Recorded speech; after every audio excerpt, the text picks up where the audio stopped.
tinha de acontecer. Tudo que estava escrito a meu respeito na lei de Moisés, nos livros dos profetas e nos salmos, tinha que acontecer.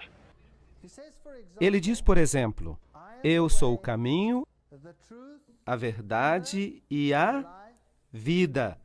Quantos vêm ao Pai? Ninguém vem ao Pai senão por mim. Isto é o que ele diz. E hoje, João, capítulo 6, versículo 38. Porque eu desci do céu. Ora, isto não é algo que todos podem dizer, não é certo? É incomum, eu não poderia dizer isso. Assim, ou é presunção ou é verdade. 7 diz, uma estrela procederá de Jacó. Ele, Jesus, seria precedido por um mensageiro. Apenas vou mencionar algumas profecias, eu não quero focar todas elas, quero falar para vocês de uma profecia específica esta noite. Então vamos brevemente repassar algumas dessas profecias antigas. Vós que clama no deserto, preparai o caminho do Senhor e endireitai a vereda do nosso Deus no deserto. Portanto, a Bíblia diz que é precedido por um mensageiro, e naqueles dias apareceu João Batista pregando no deserto, dizendo, arrependei-vos porque é chegado o reino dos céus.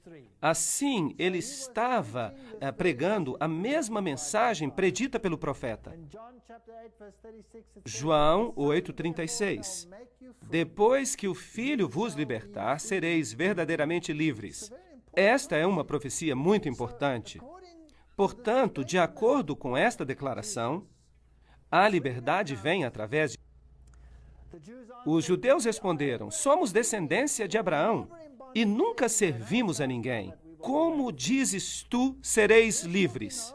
Ele estava falando da liberdade, não da escravidão, mas da liberdade do pecado.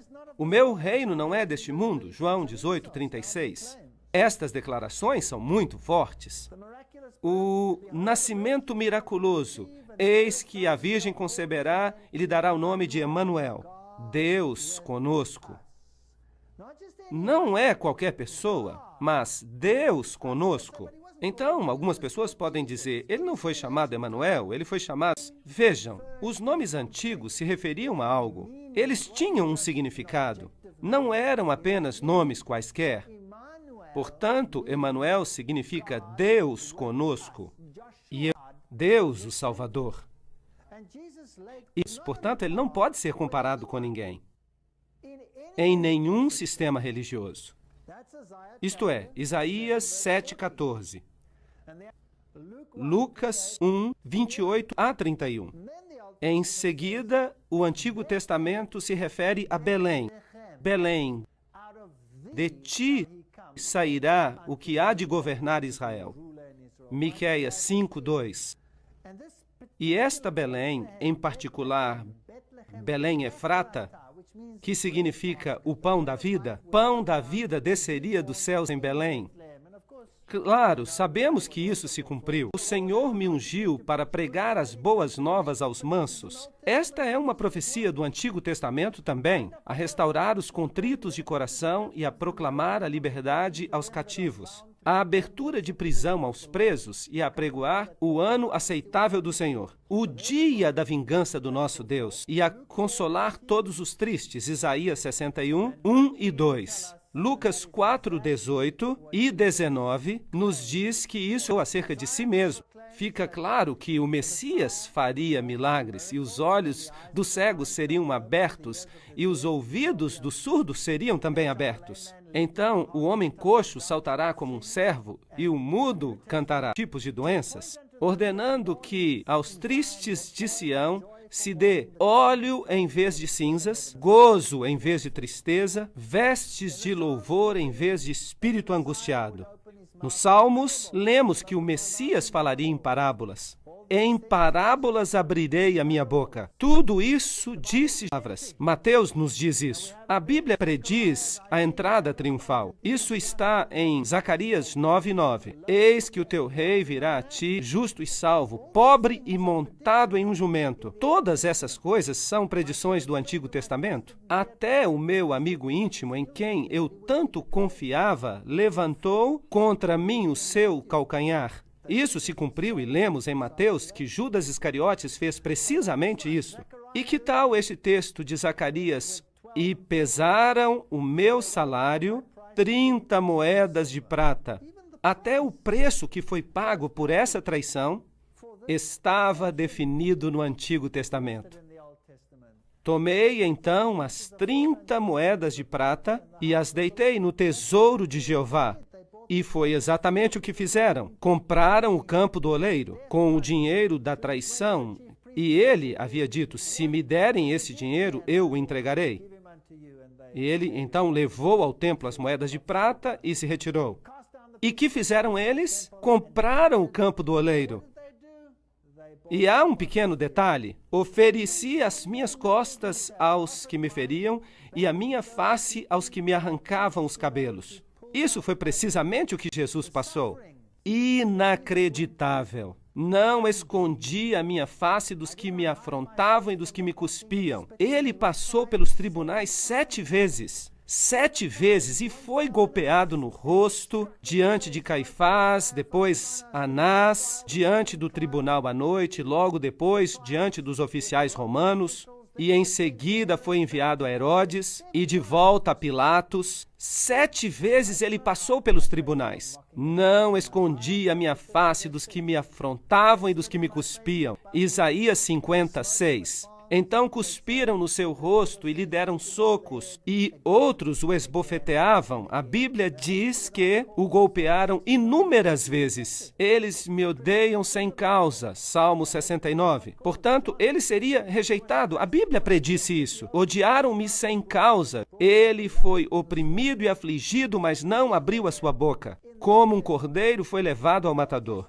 Tudo está ali no Antigo Testamento. O Antigo Testamento dá testemunho de Jesus Cristo. E sendo acusado pelos príncipes dos sacerdotes e pelos anciãos, não respondeu nada. Assim como um cordeiro levado ao matadouro. Mateus 27:12. E balançaram as suas cabeças e disseram: olhem para este homem, de onde vem ele? Até a maneira como ele ia morrer. Salmo 22:16. Traspassaram-lhe os pés e as mãos e o crucificaram, e foi contado com os transgressores. Isaías 53:12. Vocês sabiam que há cristãos, grupos de cristãos no mundo que negam essa profecia totalmente? Até negam que as profecias mencionadas aqui pertencem a Cristo, quando o próprio Novo Testamento refere essas profecias a Jesus. Eu fico assombrado só de pensar que há denominações protestantes que fazem isso. Me deram a beber vinagre. Salmo 69:21. Mateus 27:34. Crucificado com ladrões. Vocês sabem que foi assim que ocorreu. Olharão para mim a quem traspassaram, até mesmo a maneira com que seria crucificado. E ele levou sobre si o pecado de muitos e intercedeu pelos transgressores. Há várias profecias no Antigo Testamento acerca de Jesus. Lucas 23:34. Pai, perdoa-lhes, porque não sabem o que fazem. Cada pequeno aspecto acerca do Messias foi predito e é cumprido por Jesus Cristo. Repartem entre si as minhas vestes e lançam sortes sobre as minhas roupas. Antigo Testamento, Salmo 22:18. E poderíamos continuar seguindo aí por diante? Vocês sabiam que dividiram entre si as suas vestes, mas lançaram sortes sobre a peça branca. Por quê? Porque era inconsútil, de um só pedaço. E há uma tipologia nisso. A justiça de Cristo é inteira, perfeita. Ela é tão perfeita que não pode ser dividida. Por isso, lançaram sortes sobre a veste. Há uma linda tipologia aqui em João capítulo 19. As pessoas me perguntam, por que ele disse, Deus meu, por que me desamparaste? Porque isso foi predito em Salmo 22:1. Ele morreu a morte da superação total. Por você e por mim. Trespassaram-me as mãos e os pés. Até esse detalhe encontramos predito.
Salmo 31:5. As últimas palavras que ele diria: nas tuas mãos entrego o meu espírito. Pai, nas tuas mãos entrego o meu espírito. Tudo está ali no Antigo Testamento. Ele lhe guarda todos os seus ossos. Nem sequer um deles se quebra. Isso já é uma tipologia com o cordeiro da Páscoa. Ele tinha que ser comido, mas nenhum osso lhe era quebrado. Por quê? Porque os ossos do Messias não seriam quebrados. Era o dia da preparação e os judeus estavam com medo que ele descesse da cruz e escapasse. E não queriam ter que persegui-lo no dia de sábado, porque eles tinham muitas regras a respeito disso escritas no Talmud. Assim deram ordem para que quebrassem as suas pernas. É isso que o Novo Testamento diz, mas vindo a Jesus, perceberam que já estava morto e então não lhe quebraram as pernas, cumprindo a profecia, João 19, 32 e 33. E eles perfuraram o seu lado. Portanto, o local do seu nascimento está predito, a forma como nasceria está predita, a sua traição foi predita e a forma como ele haveria de morrer está predita, pormenorizadamente.